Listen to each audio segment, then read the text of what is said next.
तो रोज़ की तरह अनलिखनी ब्लॉग में सबका हार्दिक स्वागत है। सबके मंगल भविष्य की कामना के साथ बड़ों को मेरा नमस्कार, छोटों को मेरा आशीर्वाद।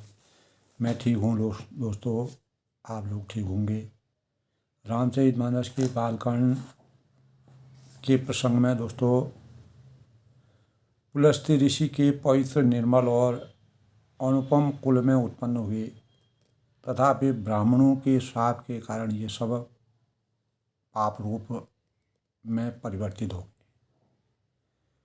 तो वे सब अनेकों जाति के मनमाना रूप धारण करने वाले दुष्ट, कुटिल, भयंकर, विवेक रहित, निर्दयी, हिंसक, पापी और संसार भर को दुख देने वाले हुए।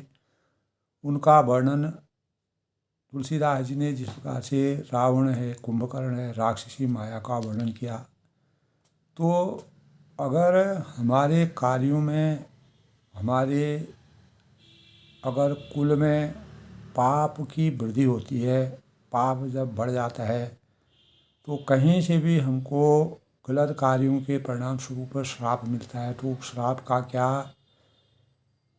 परिणाम होता है, उस परिणाम के अनुसार तुलसीदास जी ने पुलस्त्य कुल में जन्मे प्रताप भानु और अरिमर्दन और संपूर्ण परिवार के जिस प्रकार से यानी मान हानि हुई और अनेक प्रकार के अज्ञान रूपी अंधकार के परिणाम स्वरूप उनको उन पापों का भोग करना पड़ा। और वही प्रताप भानु राजा, जो महान प्रतापी राजा थे, अज्ञान के कारण ही, अज्ञान रूपी अंधकार के कारण ही वह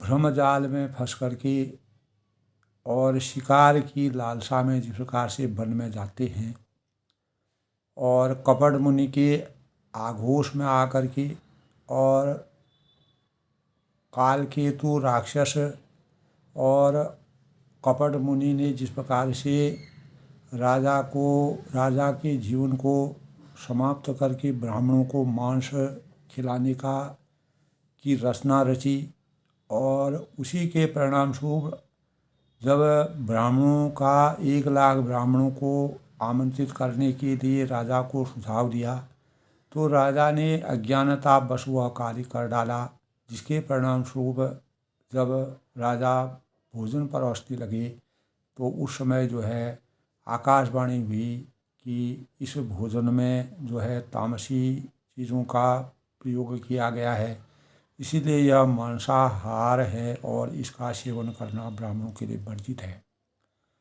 तो ब्राह्मणों ने क्रोध के परिणाम स्वरूप, जब हम किसी के लिए बुराई करते हैं और अपनी आचार संहिता, अपनी मर्यादा और अपने संस्कारों से हट करके कार्यों को करते हैं, तो राजा को जो है सभी ब्राह्मणों ने श्राप दे दिया। उसी श्राप के परिणाम स्वरूप वही प्रतापी राजा 10 सिर और 20 भुजाओं से संपन्न रावण के रूप में अवतरित हुआ, और उनके भाई अरिमर्दन जो है वह कुंभकर्ण के रूप में राक्षसी माया, संपूर्ण परिवार जो है राक्षसी माया में अवतरित हो गया। और विभीषण जो उनके चचेरे भाई थे, वह जो है विष्णु प्रेमी होने के परिणाम स्वरूप मर्यादा पुरुषोत्तम भगवान राम जी के हृदय में समा गए, जिसके परिणाम स्वरूप मर्यादा पुरुषोत्तम भगवान राम जी ने रावण के जीवन में इस प्रकार का उस श्राप का ये आदि परिणाम हुआ कि रावण जो है हमेशा मर्यादा पुरुषोत्तम भगवान राम जी धर्म की नीति, मर्यादा, मान मर्यादा के अनुसार राम के जीवन को, त्यागमयी जीवन को जिस प्रकार से उसने बैर भावना से ग्रसित करने का कोशिश किया, तो मर्यादा पुरुषोत्तम भगवान राम जी ने अनेकों लोगों के सामर्थ्य के परिणाम स्वरूप और परमात्मा की शक्ति के से ज्ञान मार्ग, अज्ञान रूपी अंधकार में डूबे हुए रावण का अंत करके धर्म की स्थापना की, और अधर्म को हमेशा के लिए इस इस सृष्टि से हमेशा के लिए समाप्त करने का प्रयास किया। तो दोस्तों इसी के परिणाम प्रताप भानु तभी कहा गया है दोस्तों, भक्ति और ज्ञान एक दूसरे के पूरक होते हैं। क्योंकि प्रताप भानु यद्यपि प्रतापी राजा थे, सत्यकेतु के पुत्र थे। सत्यकेतु जो है बौद्धि यानी पुलस्त कुल में जिस प्रकार से रावण के रूप में अवतरित हुए, तो ज्ञान होना जीवन में कपट मुनि के आघोष में आने के परिणाम स्वरूप तो भक्ति और ज्ञान का जीवन में होना अनिवार्य है। तो ज्ञान का अर्थ है दोस्तों उत्कृष्ट चिंतन तथा भक्ति का तात्पर्य है संवेदना की भावना। तो ये दो धाराएं हैं, ये पक्षी के दो पंख और नाव के दो पतवार, नदी के दो तट के समान है। जीवन की चैतन्य और चेतनता इन्हीं के बीच बहती प्रवाहित होती है और दोनों के समुचित विकास से ही जीवन में परमात्मा का दिव्य विकास प्रकाशित होता है। तो परमावस्था एवं सिद्धावस्था की प्राप्ति होती है, पूर्णता एवं समग्रता दोनों के मिलन और संग से।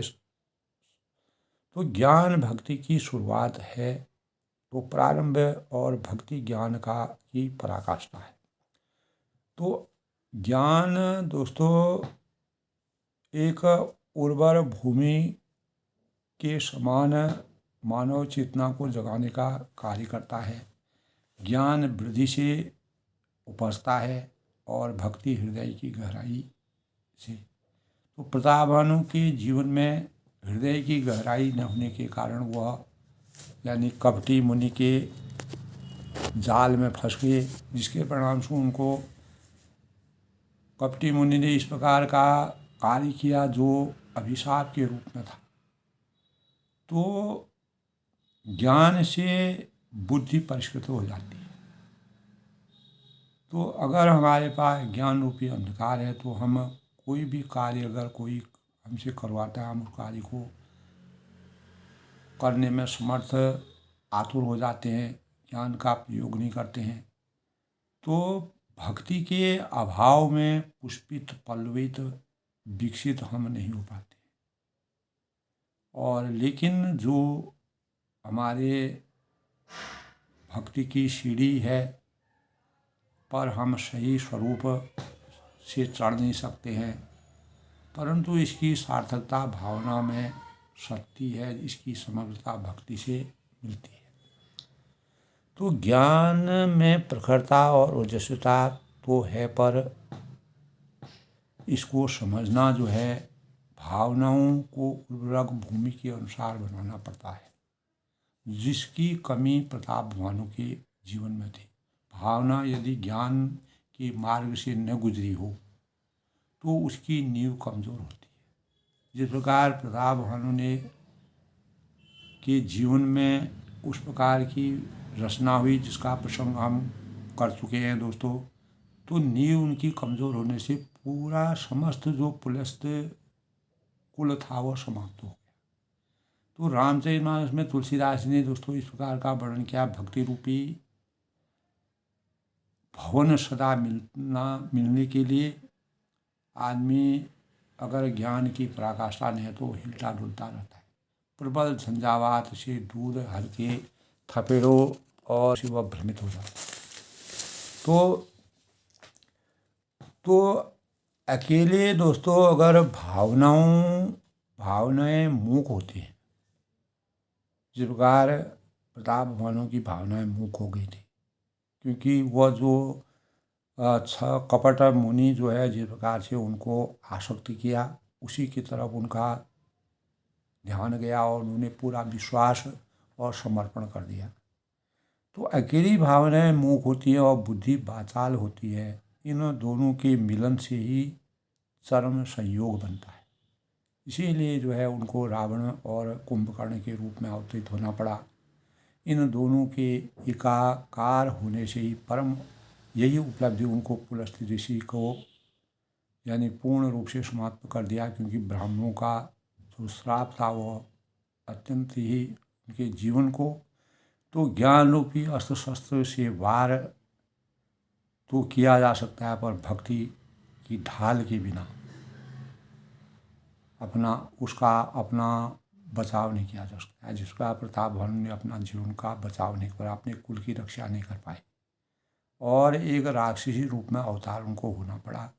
और जितना उपयोग विचारों का है उतना ही उपादेयता भावनाओं की भी होती है।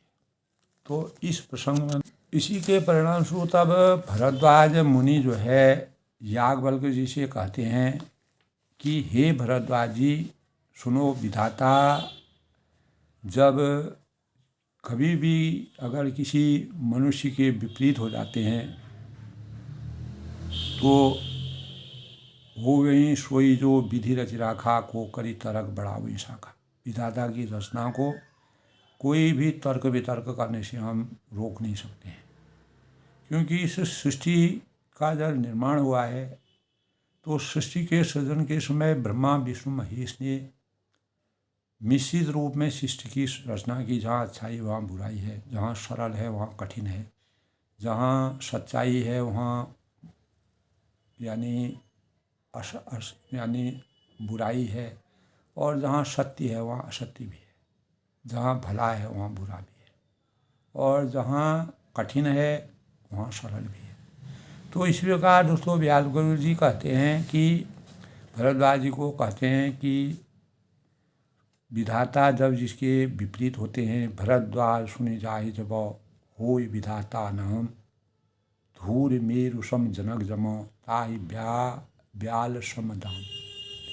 यानी याज्ञवल्क्य जी इस करुणामयी प्रताप भानु के जीवन में जिस प्रकार से कपट मुनि और ब्राह्मणों के श्राप से उनको प्रतिशोध की ज्वाला में अग्नि में जल करके राक्षसी रूप में अवतार होना पड़ा, तो तभी वह कहते हैं भरद्वाज जी कि हे मुनि सुनो, विधाता जब जिसके विपरीत हो जाते हैं तो जाकी मति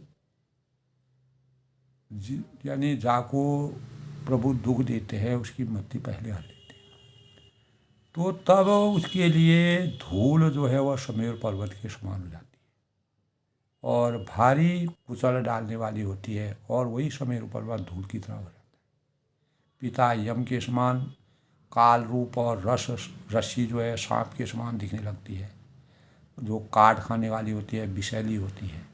इस प्रकार की का वर्णन, इस प्रकार की आभा भगवान जब बुराई पर उतर जाते हैं, हम अगर कोई गलत कार्य उसको अपने बुद्धि मन वचन और कर्म की पराकाष्ठा से ज्ञान की समर्थ भावनाओं से नहीं करते हैं तो अज्ञानता बस हम कैसे अवन्नति की तरफ बढ़ते हैं, जो हमको राक्षसी रूप में जिस प्रकार प्रताप भानु और अरिमर्दन का जीवन राक्षस कुल में जा कर के अपने धर्म अपने कुल का नाश किया।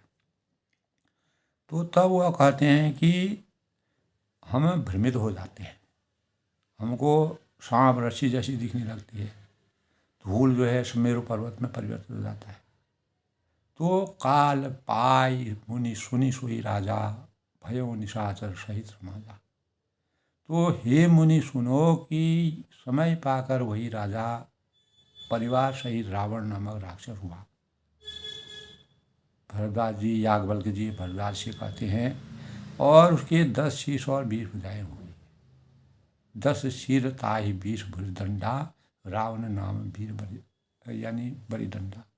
तो रावण का अवतार कैसे हुआ संसार में, और मर्यादा पुरुषोत्तम भगवान रामचंद्र जी उनको किस प्रकार से समाप्त किया, तो ये प्रसंग जो है दोस्तों यानी मनु और शत्रुपा से जिस प्रकार सृष्टि की रचना हुई उसी के परिणाम स्वरूप मर्यादा पुरुषोत्तम भगवान राम जी किस प्रकार से अवतरण होकर के अनेक प्रकार के जो इस प्रकार के गलत कार्यों की प्रेरणा से अभिभूत थे, बुराई पर अच्छाई की विजय के प्रतीक के रूप में मर्यादा पुरुषोत्तम भगवान राम जी को त्रेता युग में दशरथ जी के वहाँ जन्म लेना वांछनीय हो गया था।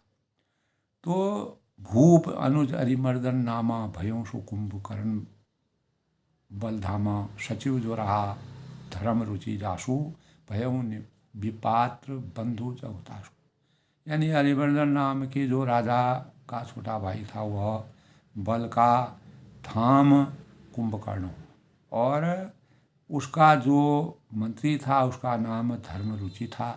वह रावण का सौतेला भाई हुआ, और उसका नाम जो है विभीषण नाम था, जिसे सारा जगत संसार जानता है। मर्यादा पुरुषोत्तम भगवान राम सिंह जी विष्णु भक्त होने के कारण ज्ञान और विज्ञान का भंडार उनको बनाया गया, और राजा के पुत्र और सेवक थे वे सभी बड़े भयानक राक्षस के रूप में अवतरित हुए। तो इसी के मानव जीवन में इसलिए रामचरित मानस को एक प्रेरणा स्रोत के रूप में काम रूप खल जिनस अनेका कुटिल भयंकर विगत विवेका। तो वे सब अनेक जाति के मनमाना रूप धारण किए, क्योंकि ब्राह्मणों का श्राप उनके लिए। तो जो दुष्ट रूप में अवतरित हुए, कुटिलता उनके अंदर विराजमान हुई, भयंकर वह हो गए, विवेक रहित हो गए, निर्दयी हो गए, हिंसक हो गए, पापी हो गए, संसार भर को दुख देने वाले होते। तो इसीलिए जो राक्षस रामचरित मानस में जब रावण को अनेक प्रकार से भगवान दूतों के माध्यम से, संदेशों के माध्यम से और अनेक के शुभ भावनाओं से, लेकिन रावण का हृदय परिवर्तन नहीं होता है, वह अपनी भावनाओं पर, बैर भावनाओं पर अटल रहता है। वह केवल दोस्तों परिणाम था कि ब्राह्मणों के श्राप के कारण। तो श्राप जब किसी की आत्मा को दुखी होती है तो आत्मा से जो पुकार निकलती है वह जो है श्राप रूप में परिवर्तित होती है। उसका भोग विधाता की रचना के अनुसार अगर जो गलत कार्य करता है उसको उसका भोग भोगना ही पड़ता है। यह प्रसंग हमें रामचरितमानस से हमको प्रेरणा मिलती है। तो संसार भर को दुख देने वाले हो उनका वर्णन तुलसीदास जी ने जो बृहद वर्णन किया है वह रामचरितमानस में। तब कहा उपजे तदपि पुलस्त्य कुल पावन अमल अनूप तदपि महिषुर श्राप बसौ भई सकल अतु। तो यद्यपि वे पुलस्त्य ऋषि के पवित्र, पुलस्त्य ऋषि बहुत ही पवित्र, ज्योतिष विद्या का माहिर, ज्ञाता, विचारवान और धर्म की नीति को जानने वाले, धर्म की धुरी को जिस प्रकार मर्यादा पुरुषोत्तम भगवान राम जी जानते थे, उसी प्रकार पुलस्त्य ऋषि में ज्ञान की पिपासा का भंडार भरा था। लेकिन इस प्रकार से वह अपने समस्त स्वरूप को ब्राह्मणों के श्राप के परिणाम स्वरूप, ब्राह्मणों के श्राप के कारण वह सब पाप रूप में परिवर्तित हो गए। तो इसी के परिणाम स्वरूप दोस्तों आज के तो आज दोस्तों 27 जनवरी 2025 माघ माह के कृष्ण पक्ष की त्रयोदशी तिथि, और त्रयोदशी तिथि आज ग्रहों की स्थिति के में भी परिवर्तन दिखाई देता है। और आज दोस्तों त्रयोदशी तिथि 8:35 सायं तक रहेगी। उसके बाद चतुर्दशी तिथि का शुभारंभ होगा। सूर्य आज मकर राशि में प्रवेश करेंगे। हर्षण योग का संयोग 1:57 तक है। उसके बाद जो है वज्र योग वणिज 8:35 तक, बाद में बिष्टि, और यह शुभ फलदायक दिन माना गया है। और आज के शुभ मुहूर्त की बात करें तो दोस्तों अभिजीत मुहूर्त आज जो है 12:17 से 1:01 तक, अमृतकाल 4:10 से 5:46 तक, और ब्रह्म मुहूर्त 5:36 से 6:24 तक। यानी ये शुभ समय होता है। इस दौरान जो है हम कोई भी कार्य, ब्रह्म मुहूर्त में हमको क्या करना चाहिए, अमृतकाल में हमारे जीवन में किस प्रकार से अच्छे कार्यों की रचनाएँ होती हैं।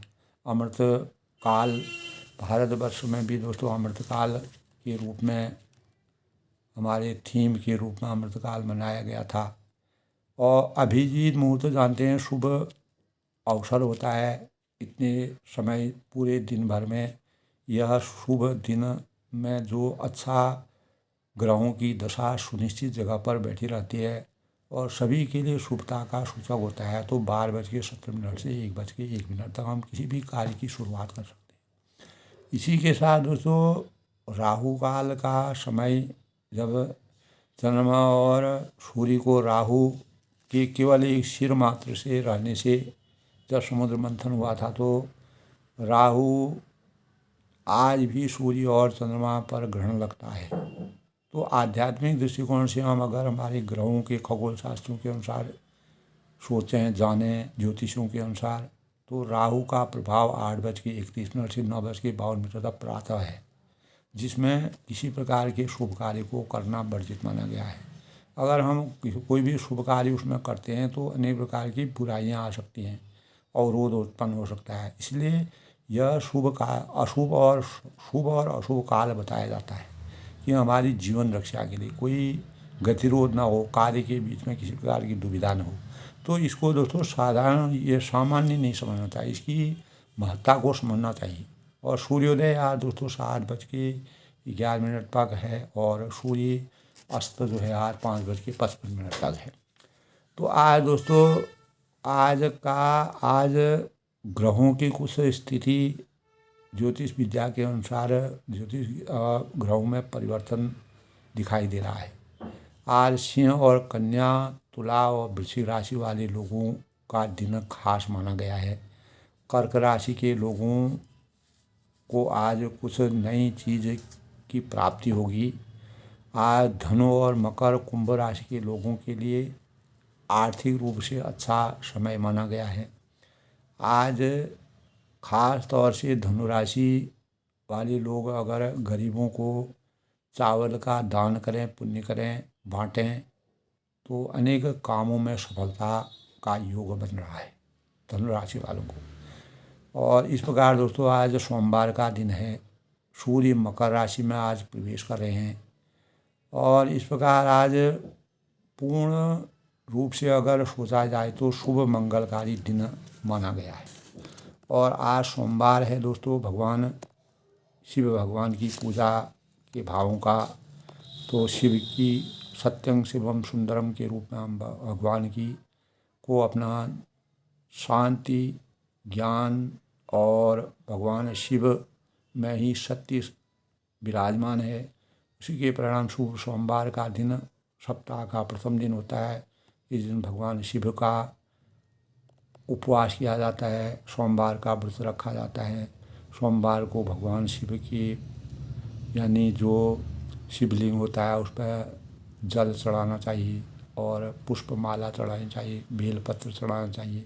इस प्रकार का से पूजा, भगवान शिव की पूजा करने से हमारे जीवन में सामर्थ्य प्राप्त होती है, शांति का आभास होता है और अनेक प्रकार से सभी की मनोवांछित कामनाओं की पूर्ति होती है। और शिव सभी देवताओं में शिव जो है सर्वाधिक कल्याणकारी और मंगलकर्ता और विध्वंसकारी भी है। शिव जी के संबंध में दोस्तों हमारे शास्त्रों में और वेदों में बहुत सुंदर वर्णन है। रामचरितमानस में मर्यादा पुरुषोत्तम भगवान राम जी जब रावण पर विजय करके अयोध्या या की तरफ वह आने का मन बना रहे थे, तब उन्होंने रास्ते में जो है भगवान शिव की शिवलिंग की स्थापना की रामेश्वरम में। और आज भी रामेश्वरम में जो है भगवान रामचंद्र जी द्वारा निर्मित वह शिवलिंग स्थापित है जिसकी पूजा अर्चना की जाती है। तो भगवान की आस्था में दोस्तों इतना बड़ी शक्ति है। और यह इतिहास आज का भी हम 100 साल के बाद अगर इस इतिहास को हम जानेंगे, जैसे कुंभ में आज जो है सनातन धर्म की विजय हुई है, करोड़ों की मात्रा में कुंभ में लोगों का आना जाना हो रहा है। और सनातन धर्म हमको कैसे जोड़ता है, कैसे एक आत्मा को परमात्मा के मिलन के भाव हैं। और आज वही कुंभ 144 साल बाद जब हमारे पवित्र प्रयागराज की धरती पर मनाया जा रहा है, तो वहाँ के स्वरूप, वहाँ के गौरवशाली और अनेक महात्माओं, ज्योतिषों, विद्वानों, मनीषियों, सुधीजनों और जो पूर्ण रूप से साधना में समर्पित हैं, कल्पवास 1 महीने तक का कल्पवास, जो लंबे समय तक भगवान की उपासना, एक समय में भोजन, सात्विक भोजन करके, भगवान का स्मरण करके, भगवानों पर पूर्ण रूप से, तो करोड़ों की मात्रा में लोगों का स्नान करना, ध्यान करना, ये हमें रामेश्वरम में जिस प्रकार से मर्यादा पुरुषोत्तम भगवान राम जी ने भगवान शिव की का लिंग स्थापित किया था, तो आज प्रयागराज में दोस्तों वही भगवान शिव की सत्यं शिवम सुंदरम के रूप में माँ गंगा के पावन स्थली प्रयागराज में जिस प्रकार से महाकुंभ का संयोग और इतना विशाल जन समुदाय जुटा हुआ है, जो मनसा वाचा कर्मणा से पूर्ण भगवान के ऊपर निष्ठावान हैं, यह दोस्तों यह हमारे जीवन के लिए बहुत ही बड़ा प्रेरणा का स्रोत है। पूरे विश्व के लिए यह एक प्रेरणा के रूप में अवतरित हुआ है और भारत जैसे गौरवशाली देश में इस प्रकार के धार्मिक आस्था के स्वरूप का जो अवसर प्राप्त हुआ है, वह हम प्रत्येक मानव मात्र के लिए एक वरदान के स्वरूप। तो दोस्तों इसीलिए सृष्टि का आरंभ शिवलिंग की स्थापना से ही होता है। तो शिव को समर्पित अनेक साधुओं ने जिस प्रकार से भगवान शिव कुंभ में जो है शिव की आराधना की थी, शिव का मर्यादा पुरुषोत्तम भगवान राम ने त्रेता में जन्म लेकर के, अवतार लेकर के दशरथ जी के वहाँ भगवान शिव को सत्यं शिवम सुंदरम के रूप में माना। ग्रंथ पुराणों में ब्रह्मा के नाम से संबोधित शिव जी को किया गया। उपनिषदों में भगवान शिव का वृत्तांत है, तमीश्वराणां परं परमेश्वरं तं देवतानां परं च देवतान् पतिं पतीनां परं परस्ताद चिदामदेवं भुवनेश्वरम ईश्य। तो सृष्टि में जब कुछ नहीं था दोस्तों, तो शून्य व्यापक था। उस समय ब्रह्मांड में केवल अंधकार ही, शिव ही सूर्य की उत्पत्ति करने और दिन रात की रचना करके ब्रह्मा कहलाए। तो शिव सृष्टि के ब्रह्म हैं। ब्रह्मा और विष्णु के साथ शिव का नाम कल्याणकारी माना गया है। शिव इंद्र आदि देवताओं को भी से भी उच्च माने जाते हैं, देवों के देव हैं। समुद्र मंथन के समय जब देवता और राक्षसों के बीच में भयंकर युद्ध प्रारंभ हुआ, तब शिव ने विषपान करके देवताओं की विपत्ति को मुक्त किया था, विपत्ति से मुक्त किया था। तो ऐसा कल्याणकारी कार्य कोई भी और देवता नहीं कर सकते हैं। इसलिए शिव निरंकारी कहलाते हैं, कल्याणकारी कहलाते हैं और ब्रह्मा और विष्णु से भी अधिक पूजनीय। तो प्राचीन वेदों में, ग्रंथों में, पुराणों में आदि में शिव का विस्तृत वर्णन मिलता है दोस्तों। शिव की महानता के कारण ही अनेक नामों से शिव को पूजा जाता है और शिव के नाम कैलाशपति और मृत्युंजय, पशुपति, नागेश्वराय, हरिहर, महादेव, लोक नागेंद्रहाराय, अर्ध नागेश्वर और रमापति, शंकर, अनेकों महेश्वर और नटेश्वर, नटवर लाल, चंद्रशेखर, गंगाधरायो, जटाधरायो। तो शिव अपनी महानता के कारण संपूर्ण भारत में ही नहीं, विदेशों में भी भगवान शिव आज भी दोस्तों भगवान शिव की अनेक प्रतिमाएं और शिवलिंग जो है संपूर्ण काफ़ी देशों में विराजमान है। तो अनिष्टकारी बाधाओं को नष्ट करने वाले भगवान शिव जो हैं, विश्व में शिव की पूजा सबसे प्राचीन और मंगलकारी कही गई है। शिव को सगुण और निर्गुण दोनों रूप में माना जाता है और शिवलिंग की मूर्ति और चित्र रखकर भगवान शिव की पूजा की जाती है। शिवलिंग की स्थापना करना, शिवलिंग पर जल अर्पित करना, शिव भगवान में बेलपत्र, फल फूल, जल अर्पण करके और अनेक नर नारियों के लिए भगवान शिव की पूजा करने से मनोवांछित कामनाओं की पूर्ति होती है। तभी इस मंत्र का अवश्य जाप करना चाहिए। ओम नमः शिवाय का जाप करने से 108 बार ओम नमः शिवाय का जाप करने था। इसमें सभी मंत्रों का समावेश है। ओम त्र्यंबकं यजामहं सुगंधं पुष्टिवर्धनं उर्वारुकमिव बंधना मृत्योर्मोक्षीयमामृतम्। यानी मोक्ष को प्राप्त करने वाले शिव साधना, शिव की पूजा रत्न भूषण धन धान्य से की जाती है और बेलपत्र फल फूल जल अर्पण करके भगवान शिव ने अपने जीवन में दोस्तों इस प्रकार के प्रमाण मिलते हैं। भगवान शिव को जो किसी को नहीं अच्छे लगते हैं, वो शिव ने पूरे बुराइयों को अपने ऊपर समाहित हो करके अपने ऊपर करके उनको उन पर अच्छाई प्राप्त की और प्रतिकूलता में अनुकूलता प्राप्त करने के भाव जो हैं शिव में मिलते हैं। इसलिए सत्यं शिवम सुंदरम कहा गया है। तो आज के प्रसंग में दोस्तों रामचरितमानस में जब पुलस्त्य ऋषि के पवित्र निर्मल और अनुपम कुल में उत्पन्न हुए तथा ब्राह्मणों के श्राप के कारण सब पाप रूप में चले गए, तब कीन बहुत विविध तब तीनों भाई परम उग्र नहीं बरन शोभा जाई गयों निकट तब देख विधाता माँ घूम पर प्रसन्न में था। तब तीनों भाई कौन थे? रावण, कुंभकर्ण और विभीषण। तो तीनों भाइयों ने जो राक्षस रूप में अवतीर्ण हो गए, अनेकों प्रकार से बड़ी ही कठिन तपस्या की।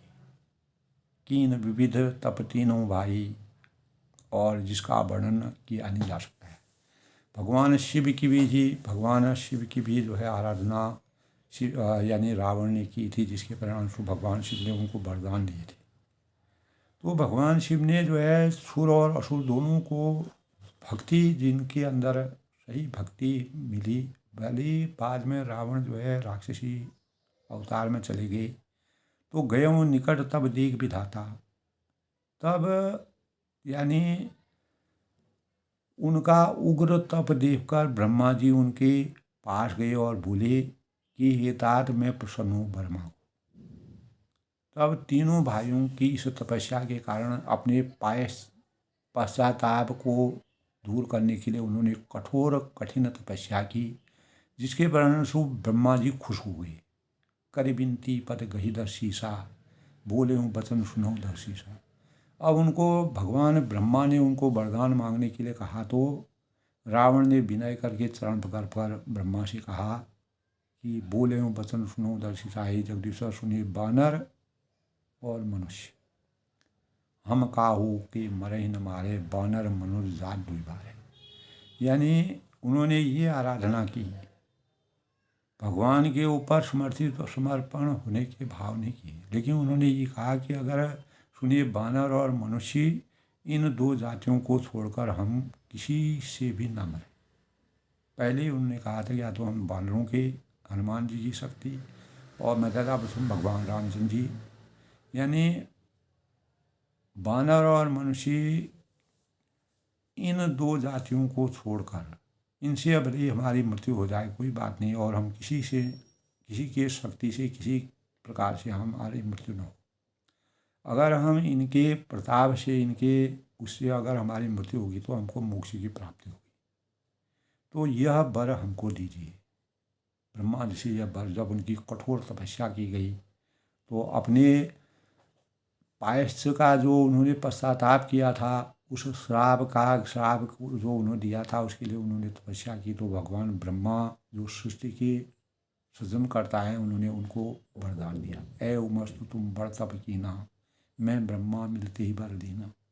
तब शिव जी कहते हैं कि मैंने अपने ब्रह्मा से मिलकर उसे वर दिया है कि ऐसा ही हो, और तुमने बड़ा तप किया है, और इसी तप के परिणाम स्वरूप पुण्य प्रभु कुंभकर्ण पै गया हूँ, ते विलोक मन विस्मय भय। तो फिर ब्रह्मा जी कुंभकर्ण के पास गए, उसे देखकर उनके मन में बड़ा आश्चर्य हो। जो यही खल नित्य करब आहारू, हो ये सब उजार संसार। अब देखिए, अगर भक्ति नहीं मांगी और उन्होंने जो है राक्षसी रूप में अवतार होने की, और एक ने कहा, रावण ने कहा कि मेरी मृत्यु जो है बंदर और मनुष्य के हाथों से हो, इसीलिए मर्यादा पुरुषोत्तम भगवान राम जी को त्रेतायुग में अवतरित होना पड़ा। क्योंकि रावण ने राक्षसी रूप में जब शिव जी का वरदान मिल गया था, उस वरदान के उसको अहंकार हो गया और वह पूर्ण रूप से भौतिक अपेक्षाओं में, मोह में और अनेक प्रकार के सांसारिक मोह रूप में उसका अवतार हुआ। तो जो इसी प्रकार शिव जी कहते हैं कि मैंने एवमस्तु तुम बड़ तब कीना, मैंने ब्रह्मा से मिलकर उसे वर दिया है कि ऐसा ही हो, तुमने बड़ा तप किया है, कठोर तपस्या की है। जिन ब्रह्मा जी और कुंभकर्ण के पास गए तो उसे देखकर उनको मन में बड़ा आश्चर्य हुआ। और जो यही खल नित्य करब आहार हो, जो यह दुष्ट नित्य आहार करेगा रोज का, जो यही खल नित्य करब आहार हो यही सब उजाड़ संसार। और अगर ये अपना भोजन करेगा तो सारा संसार ही उजाड़ हो जाएगा। तो इसीलिए ऐसा विचार कर शारद प्रेरितासुमति भेदी मांगो नींद माँ सटते के। अब अगर वह पूरे साल भर अगर जगा रह जाएगा और इतना अथाह भोजन करेगा तो पूरा संसार ही सृष्टि उजड़ जाएगी। तो इसलिए उन्होंने शारद प्रेरितासुमति भेदी, भगवान ने उसकी मति को फेरा और मांगो नींद माँ सटते रही, और जिसके उसने महीने यानी 6 माह की नींद मांगी कि 6 महीने तक मैं सोया रहूँ, 6 महीना में जाके रहूँ। तब जो है भगवान ने इस सृष्टि की रचना किस प्रकार से हुई है दोस्तों, उसको सोचना। रामचरितमानस में तुलसीदास ने जो वर्णन किया वो बहुत ही अवर्णीय है, हृदय स्पर्शी है।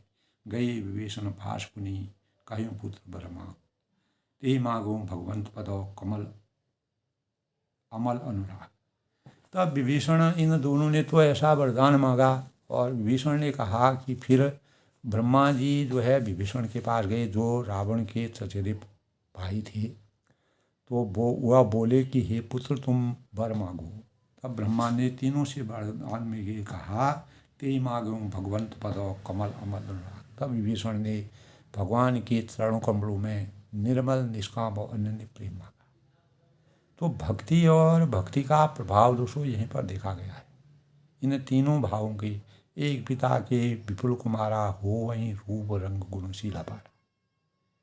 तो जिस प्रकार भरत है, लक्ष्मण है, राम भरत लक्ष्मण शत्रुघ्न 4 भाइयों अब में सबके अलग अलग वर्णन है, उसी प्रकार ये 3 भाई जो रावण, कुंभकर्ण और विभीषण हुए, इनका भी अलग अलग वर्णन मिलता है।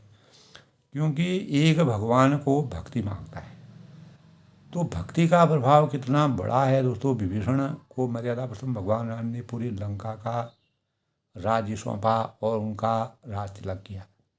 और ब्रह्मा जी ने विभीषण के पास गए तो बोले हे पुत्र वर मांगो। तब उसने क्या कहा कि ते मांग भगवंत पदो कमल अमल अनुराग, कमल अनल अनुराग, यानी उसने भगवान से के चरणों में निर्मल निष्काम और अनन्य प्रेम मांगा। इसीलिए लंका में जो है सारे राक्षसों से दूर रह करके एक छोटी सी कुटी में भगवान राम का स्मरण करते हुए विभीषण जो ने अपना जीवन यापन किया। अंततोगत्वा फिर जब सीता हरण करके रावण ले गया तब हनुमान जी से उनका मिलन हुआ। तो तिनहि देव बर ब्रह्म सिधाई हर्षित के अपने ग्रह आई, मई तनुजा मंदोदरी नामा परम सुंदरी नारायण नाम। उनको वर देकर ब्रह्मा जी चले गए और तीनों भाई हर्षित होकर अपने घर लौट आए। मई तनुजा मंदोदरी नामा, और मई दानव की मंदोदरी, यानी तब मई जो दानव की मंदोदरी नाम की कन्या थी। मंदोदरी का पिता का नाम मई दानव था और परम सुंदरी और स्त्रियों में शिरोमणि थी। और वास्तव में भगवान की भक्ति में उसकी अपार श्रद्धा थी, लेकिन रावण के जीवन से वो भी परेशान थी। लेकिन पति होने के कारण उसने मान मर्यादा के परिणाम स्वरूप रावण को बहुत बार समझाया। सोई मई दीन रावण ही आनी, तब उन्होंने कहा मई ने उसे लाकर रावण को दिया और हो वहीं जात धानपति जाना, और उसने जान लिया कि यह राक्षसों का राजा होगा, क्योंकि वह समझ गया कि ये राक्षसों का राजा होगा। इसीलिए मई जो दानव था उसने अपनी पुत्री को जो है रावण को दे दिया, और उसकी शुभ यानी रावण जो है प्रभावशाली बन गया। 10 शीश और 20 भुजाएं जिसकी होगी। हर्षित भयउ नारी भले पाई, अच्छी स्त्री पाकर रावण जो है प्रसन्न हुआ। मान मर्यादा वाली थी। मई ने उसे लाकर रावण को दिया। मई दानव की मंदोदरी नाम की जो कन्या थी परम सुंदरी थी और स्त्रियों में शिरोमणि थी। और पुण्य 2 बंधु विवाह वहीं जाई। फिर उसने जाकर दोनों भाइयों का विवाह कर दिया। गिरी त्रिकूट एक सिंधु मजारी, विधि निर्मित दुर्गम अति भारी। सोई मई दानव बहुरी संवारा, कनक रचित मणि भावन अपारा। तो गिरी समुद्र के बीच में त्रिकुट नामक पर्वत पर ब्रह्मा का बनाया हुआ एक बड़ा भारी किला था, दुर्ग था, विधि निर्मित दुर्गम अति भारी। और सोई मई दानव बहुरी संवारा, महान मायावी था। मई दानव जो था निपुण और कारीगर था, और मई दानव ने उसको कनक रचित मणि भवन अपारा, और मई दानव ने उसको फिर से सजा दिया और उसमें मणियों के जड़े हुए सोने के अनगिनत महल बना दिए। महल थे तो भोगावती जैसी अहिकुल वासा, अमरावती जैसी शक्र निवासा, तिनते अधिक रम्य अति बंका, जग विख्यात नाम जही लंका। जैसी नागकुल के रहने की पाताल लोक में भोगावती जैसी अनुकूल भाषा, यानी जैसी नागकुल के रहने की पाताल लोक में भोगवती पुरी है, और इंद्र के रहने की स्वर्ग लोक में अमरावती पुरी है। इंद्र जो है अमरावती पुरी में रहते हैं। अनेक नारद जी भी इंद्र के लोक में रहे हुए हैं। नारद मुनि जो हैं वो भी बहुत बड़े ज्ञाता थे, और तीनों लोगों का ज्ञान था उनको, और उनसे भी अधिक सुंदर और बांका वह दुर्ग था जहाँ जग विख्यात नाम थी लंका, और जगत से उसका नाम लंका प्रसिद्ध हुआ। इसीलिए रावण को लंका का राजा कहा गया है। मई दानव अमरावती पुरी में उनसे भी अधिक सुंदर और यानी बांका वह दुर्ग था, और जगत के उसका नाम लंका प्रसिद्ध हुआ। इसलिए हमको इस बातों को जानना अपने जीवन में कितना। रामचरितमानस में रावण ने से लंका पर कैसे अपना आधिपत्य किया।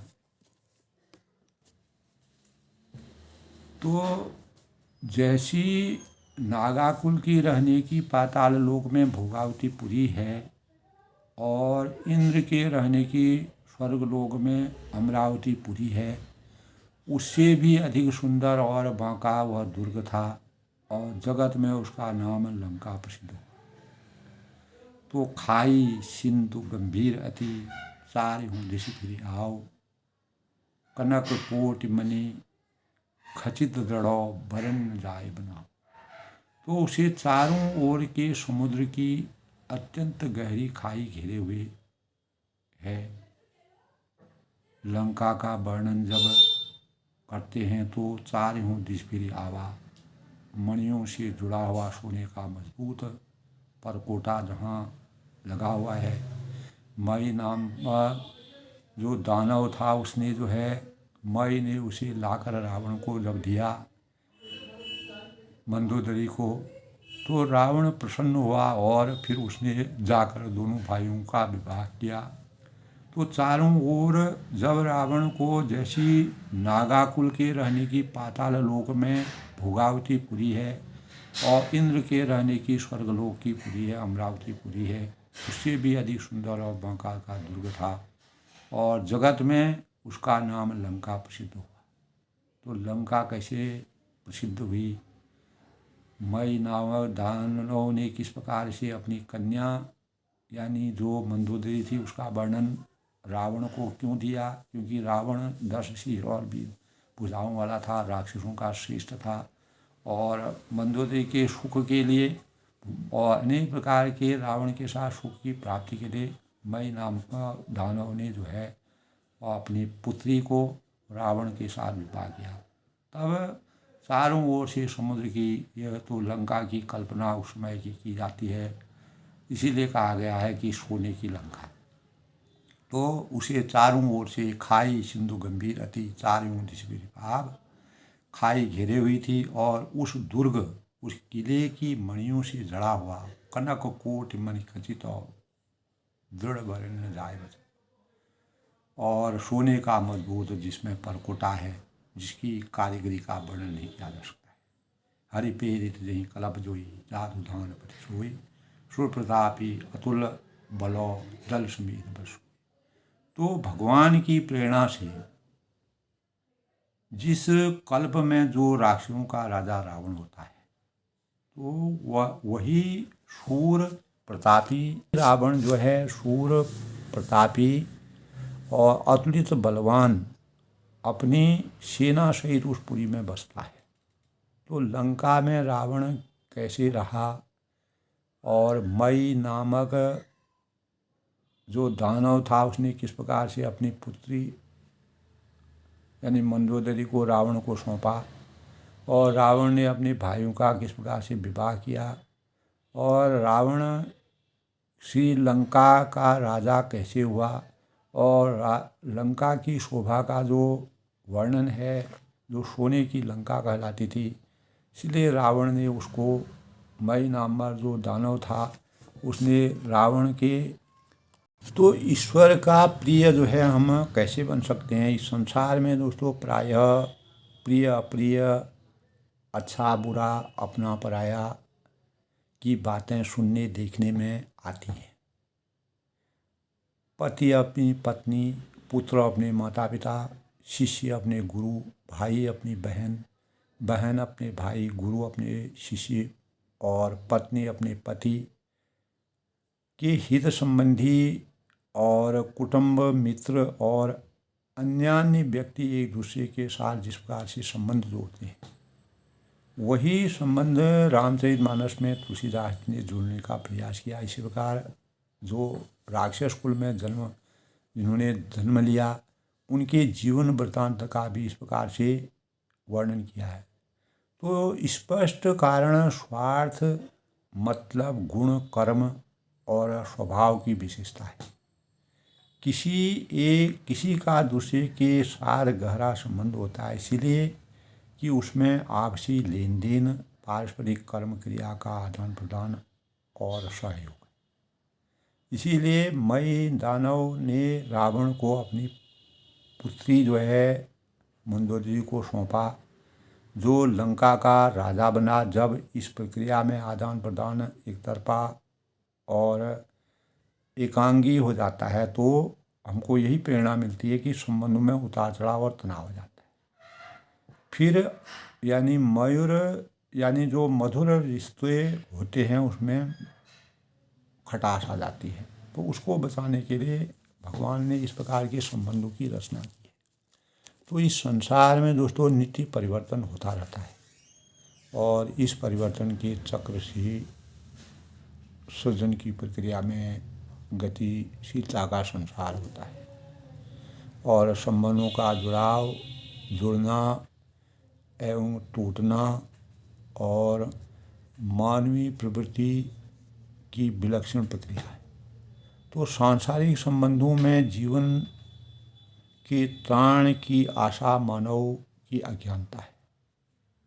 तो रावण को जिस प्रकार से वह प्रताप भानु के बाद रावण के रूप में अवतीत हुआ, तो इसी प्रकार हमें रामचरितमानस से यह प्रेरणा मिलती है कि सृष्टि के समस्त प्राणियों के पालक, पोषक, संरक्षक परमात्मा ही है और मनुष्य स्वार्थवश इस दृश्य जगत में निज मतलब के लिए एक दूसरे से संबंध जोड़ते हैं और एक दूसरे से के प्रिय बन जाते हैं, पर सृष्टि के सूक्ष्म हलचलों से प्राण संसार का विस्तार करने वाले परमात्मा का प्रिय कौन है? तो मन इंद्रियों सहित शरीर की वश में किए हुए वह भक्त भगवान को प्रिय है।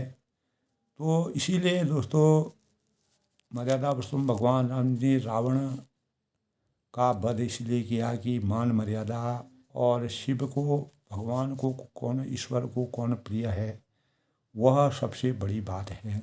यही आज के रामचरितमानस के प्रसंग का सार रूप है। तुलसीदास जी ने बड़े ही मनोयोग से, मनोभाव से इस प्रकार की रचना की है, जो हमारे जीवन में एक प्रेरणा स्रोत के रूप में, अगर एक श्राप का अभिशाप क्या होता है, उसका परिणाम क्या होता है, और जिसके परिणाम स्वरूप हमें कितने जन्मों तक उसका प्रतिशोध का परिणाम हमको भोगना पड़ता है, उसका वर्णन तुलसीदास ने किया है। इसलिए मानव स्वरूप को हमेशा बचा करके रखना चाहिए, यही हमें प्रेरणा मिलती है। अपनी वाणी को विराम देते हुए सबके मंगल भविष्य की कामना करता हूँ। मर्यादा पुरुषोत्तम भगवान रामचंद्र का आशीर्वाद सभी पर बने, सब सुखी रहें, खुश रहें।